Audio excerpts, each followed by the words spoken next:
Assalamualaikum everyone.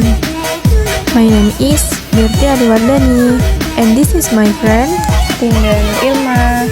We are from group 3. Swaddiha. Dah, jangan lupa ditonton ya guys.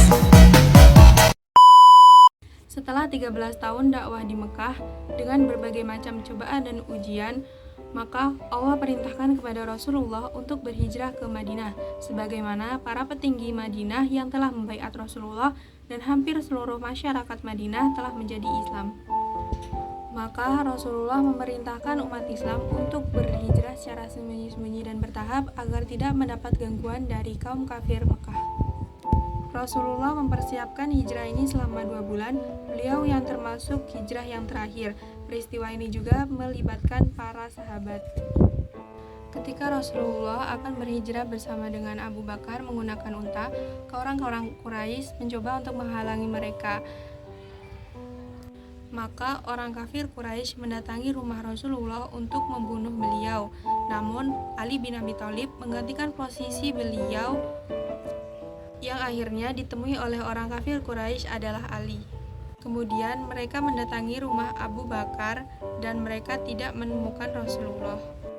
Asma binti Abu Bakar dipukul oleh Abu Jahal karena tidak mau mengatakan di mana keberadaan Rasulullah.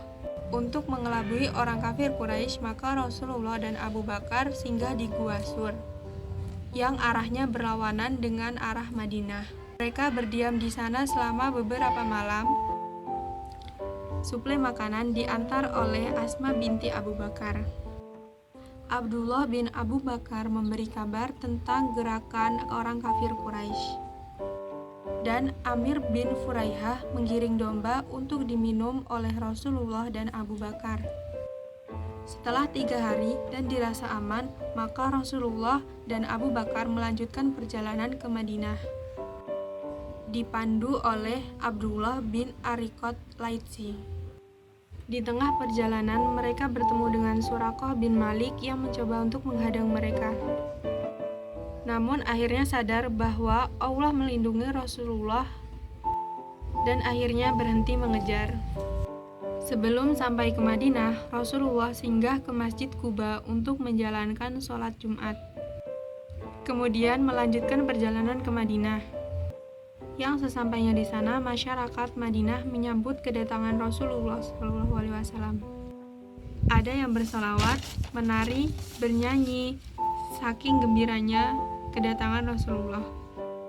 Beliau berhenti di tanah kosong di mana unta beliau berhenti, yang dimana tanah itu menjadi rumah beliau dan Masjid Nabawi yang kita ketahui sekarang ini.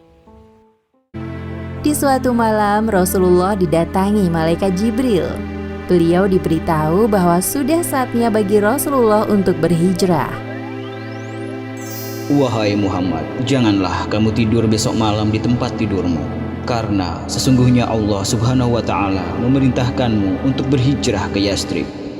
Pada siang hari berikutnya, Rasulullah mendatangi rumah Abu Bakar sambil menutupi wajahnya.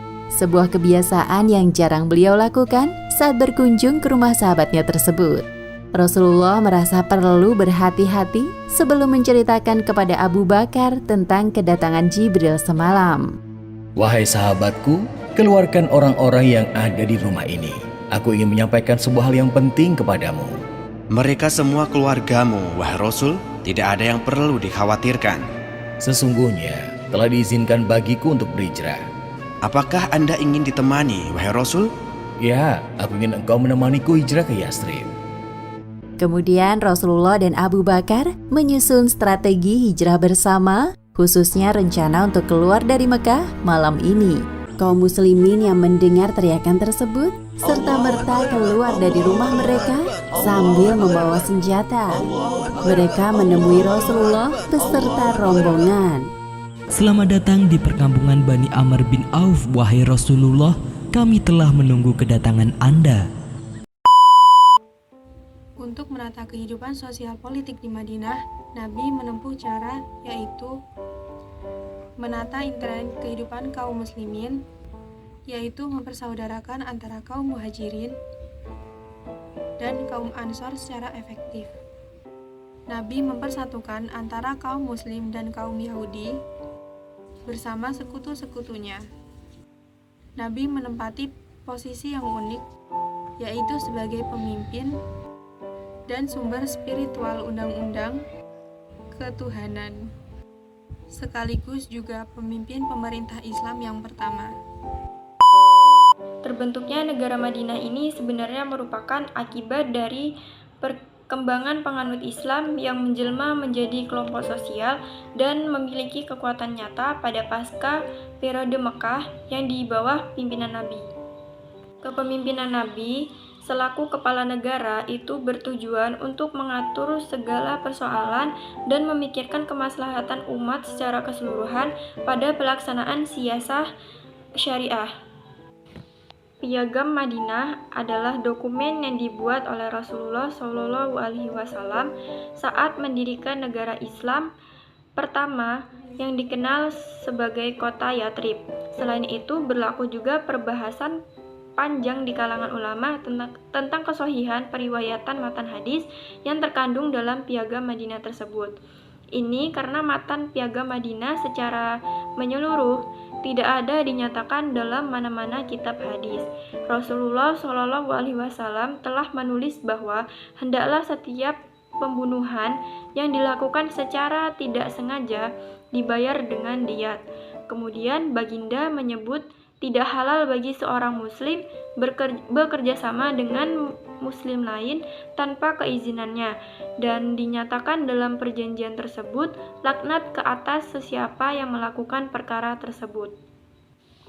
Terwujudnya Piagam Madinah merupakan bukti sifat kenegaraan Nabi Muhammad SAW. Beliau tidak hanya mementingkan umat Islam, tetapi juga mengakomodasi kepentingan orang-orang Yahudi dan mempersatukan kedua umat serumpun ini di bawah kepemimpinannya.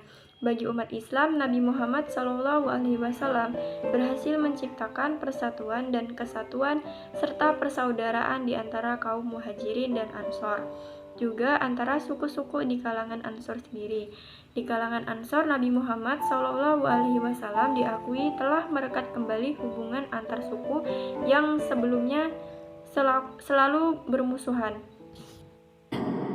Piagam Madinah merupakan sebuah perjanjian tertulis yang dibuat oleh Nabi Muhammad SAW untuk dipatuhi seluruh kelompok masyarakat. Tujuannya agar tercipta keamanan dan kerukunan antar kaum muslim, musyrik, dan Yahudi yang tinggal berdampingan di Madinah. Madinah bukanlah kota yang besar. Masyarakatnya dapat dikategorikan menjadi 3 kelompok. Kelompok pertama, kaum muslim yang terdiri dari Muhajirin dan Ansor. Kelompok kedua, suku Aus dan suku Khazraj yang belum beriman atau masih musyrik. Dan kelompok ketiga, kaum Yahudi yang terdiri dari 3 klan, yaitu Bani Qainuqa, Bani Nadir, dan Bani Quraizoh. Saat ini kelompok yang memegang kekuasaan terbesar di Madinah adalah kelompok pertama, kaum muslim. Apalagi setelah peristiwa hijrah, Rasulullah SAW memegang peranan penting sebagai kepala agama sekaligus kepala pemerintahan di Madinah. Namun tidak semua orang menyukai kepemimpinan Rasulullah. Seorang musyrik bernama Abdullah bin Ubay memendam kebencian terhadap beliau.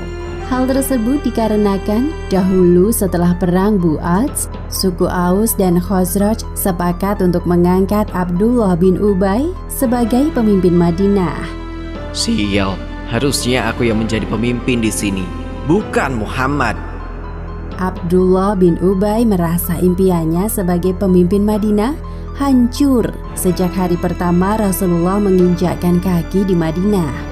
Kemudian Abdullah bin Ubay berpura-pura masuk Islam. Orang seperti Abdullah bin Ubay ini digolongkan sebagai orang munafik.